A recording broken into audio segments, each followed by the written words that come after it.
आज बताएंगे कौन सा ऐसा बीमारी है जो डॉक्टर भी कहता है कि इसको होने दीजिए। 2 से ढाई साल वाले बच्चे को होने देने के लिए कह रहा है, क्योंकि अगर लाइफ में एक बार हो जाए तो उसका इम्यूनिटी बच्चे का मजबूत हो जाता है, स्ट्रॉन्ग हो जाता है।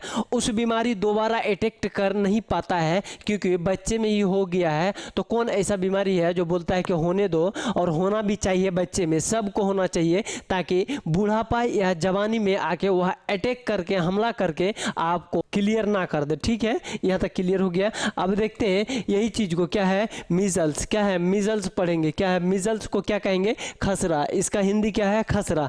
दो बातें क्लियर हो गया है। हिंदी जो है मतलब इंग्लिश है मीजल्स, उसी का हिंदी क्या है, खसरा। अब देखेंगे यह बीमारी होता है कैसे कैसे। सबसे पहले वायरल, कौन सा, वायरल इन्फेक्शन। वायरल इन्फेक्शन कहे तो एक व्यक्ति में एक आखिर आप में है तो मेरे में कैसे आएगा, या मेरे में है तो आप में कैसे फैलेगा, वही चीज़ के बारे में बताएंगे।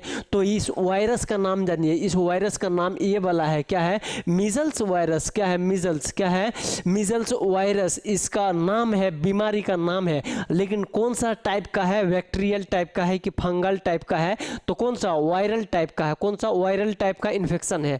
और इस वायरस का नाम क्या है, तो कहेंगे मीजल्स वायरस। क्या है, मीजल्स वायरस। तो मीजल्स वायरस इसको होगा कैसे, देखिए ध्यान दीजिए, इधर ध्यान दीजिए।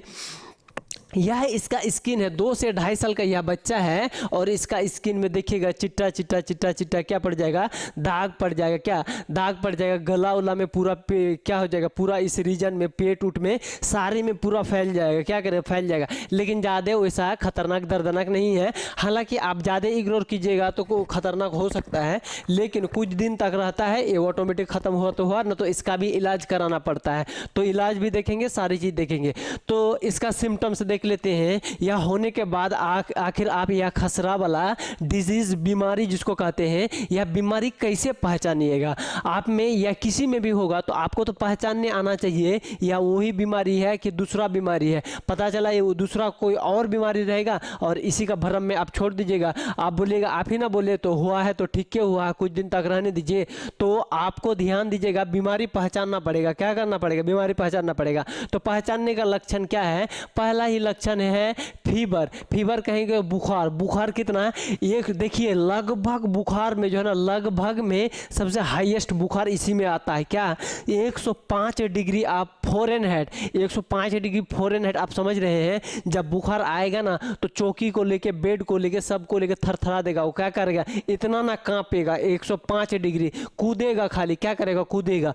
उसके बाद दूसरा में क्या है, कॉमन कोल्ड। कॉमन कोल्ड कहे तो कफ, जिसको क्या कहते हैं, आसानी से इजीली भाषा ऐसे जो नॉर्मल कफ होता है ना, वही कॉमन कोल्ड। कॉमन का मतलब, कॉमन कोल्ड मतलब खांसी उसी। उसके साथ साथ नॉइज, मतलब नाक भी छुएगा, नाक क्या करेगा, नाक से टप टप टप टप पानी जाएगा। क्या करेगा, पानी जाएगा, पानी तो जाएगा जाएगा। उसके बाद तीसरा वाला क्या है, तीसरा वाला सिम्टम्स, 2 सिम्टम्स देख लिए। तीसरा वाला सिम्टम्स आई रीड, मतलब आंख जो है ना रेडनेस हो जाएगा, लाल हो जाएगा, एकदम दग दग करेगा, खून की तरह करेगा। ठीक है, और उसको अच्छा नहीं लगेगा, इरिटेट। और उसी के दौरान क्या है, वही आंख से टप टप दोनों तरफ से क्या निकलेगा, एकदम आंसू गिरेगा, पूरा मुंह दाढ़ी उड़ी नहाते हुए चल जाएगा। क्या करेगा, पूरे में फैल जाएगा, क्या, आंसू। इतना तक क्लियर हो गया आपको सिम्टम्स। आप बीमारी पहचान लिए, आप बीमारी पहचान लिए, लक्षण देख लिए, आइडिया, लक्षण क्या दे रहा है आपको, आइडिया दे रहा है, लेकिन पूरा कंप्लीट आपको बोलिएगा बीमारी पहचान लिए, नहीं नहीं पहचानेंगे कैसे। अब देखिए पहचानने का, इसमें क्या होगा, रेस, मतलब उसमें जो है ना दाग दाग हो जाएगा, यह रेसिस, रेडनेस जो हो जाएगा, इसको पहचानना पड़ेगा। बहुत टाइप का रेडनेस होता है। क्या होता है, बहुत टाइप का होता है। तो आप कन्फ्यूज आ जाइएगा, तो क्या पहचानेगा, रेडनेस पहचानेगा। और फीवर तो बता दिए, फीवर का अब जांच करना है। क्या करना है, जांच। ये अब तो हम तो ऐसे अंदाजा लगाए इसमें सिम्टम्स में, लेकिन जांच करके पक्का करना है। उसके बाद पीसीआर, पॉलीमरेज चेन रिएक्शन, यह 11-12 में भी पढ़ाता है। क्या है, नीट में पढ़ाता है यह पॉलीमरेज चेन रिएक्शन क्या है, वैसे हम बता चुके हैं पीछे में। ठीक है, इतना क्लियर हो गया है जांच में। अब 2 गो एंटीबॉडी करेंगे। एंटीबॉडी में क्या, एंटीबॉडी में आईजीएम। आईजीएम देखिए, कोई को छोटका लिखा है, कोई को बड़का लिखा है। क्या है, बड़का लिखा है। छोटका बड़का क्यों लिखा है हम पीछे में बता चुके हैं ऑलरेडी। तो आप सिर्फ आप इसको एंटीबॉडी समझिए। क्या समझिए, एंटीबॉडी। पहला एंटीबॉडी, उसके बाद दूसरा आईजीजी क्या है, इसमें भी छोटका है, दूगो बड़का है, तो बड़का छोटका में आप छोड़ दीजिए, ठीक है। आईजीजी क्या है, आईजीजी यह एक टाइप का हमारे शरीर का पावर है, क्या है, पावर है बॉडी में, ठीक है। क्लियर हो गया है। अब देखते हैं इसका ट्रीटमेंट क्या है, इसका इलाज आप पहचान लिए बीमारी, आप अच्छे से बैठ के अच्छे से शांत से इलाज करना है।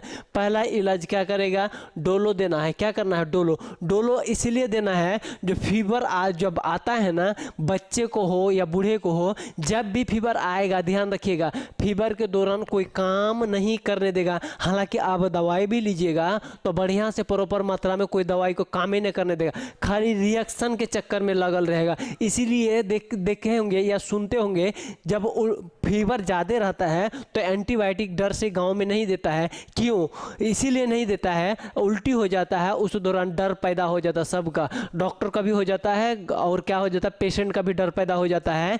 क्यों, जो कुछ हो नहीं जाए, लेकिन उसका मेन चीज़ पता नहीं है, यह दवाई जो है ना रिएक्शन करवा देता है। क्या करवा देता है, रिएक्शन, मतलब बॉडी में इसको पसंद नहीं है, बढ़िया नहीं लगता है, बॉडी ऑलरेडी आग में जल रहा है और ऊपर से और एक, हालांकि बढ़िया चीज़ है, वो कैसा चीज़ है हमारे बॉडी के लिए, एंटीबायोटिक बढ़िया है, हमारे बॉडी को सपोर्ट करता है, लेकिन उस टाइम वो किसी को नहीं गचेगा।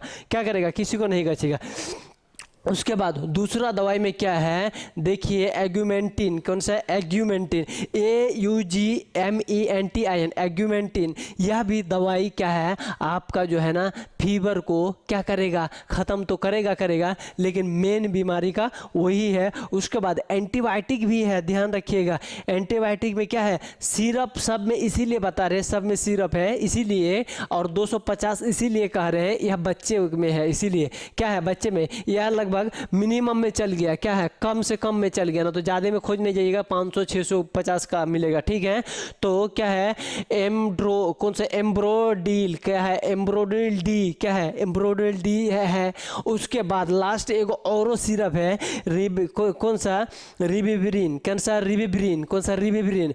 हम स्पेलिंग आपको बता देते हैं, RIBAVIRIN, रिबिवरिन पड़ता है। प्रोनाउंसिएशन में जाइएगा, अगर अच्छा प्रोनाउंसिएशन, रिबिवरिन करे, क्या है, रिबिवरिन, पता नहीं चलेगा कौन सी पढ़ा है, तो बढ़िया से इसको RIBAVIRIN, रिबिवरिन, बढ़िया से क्लियर हो गया आपको। आप देखते हैं बढ़िया से इसको जो हो गया है, क्या रेडनेस हो गया, तो आप जो इतना इलाज किए हैं तो ठीक कैसे करेंगे।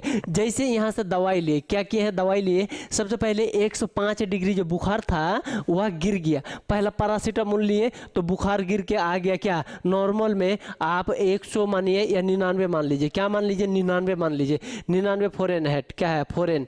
उसके बाद जैसे बुखार कम हुआ तो क्या करना है, आप देना है एंटीबायोटिक जैसे दिए हैं, 5 से 7 दिन जैसे धीरे धीरे चला रहे हैं, तो क्या करेगा, यह धीरे धीरे खत्म हो रहा, क्या होगा, यह रेडनेस खत्म हो रहा, यह वाला जो है ना धीरे धीरे रेडनेस खत्म हो गए, पूरा क्लियर हो जाएगा। तो उम्मीद करते हैं आप पे बहुत अच्छे से समझ में आ गया होगा। फिर हम अगले वीडियो में मिलते हैं इसी एनर्जी के साथ। Bye bye.